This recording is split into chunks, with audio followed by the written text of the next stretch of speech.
Hi guys, what is an IR sensor? This sensor usually emits infrared rays to detect any object in front of it. Now, how to use this?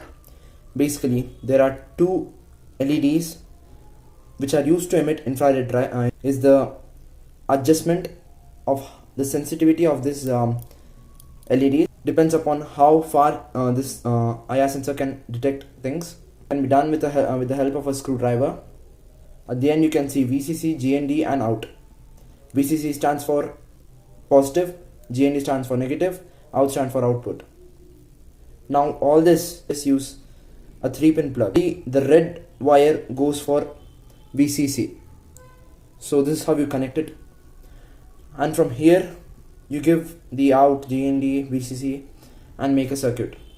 Okay, now the circuit is complete.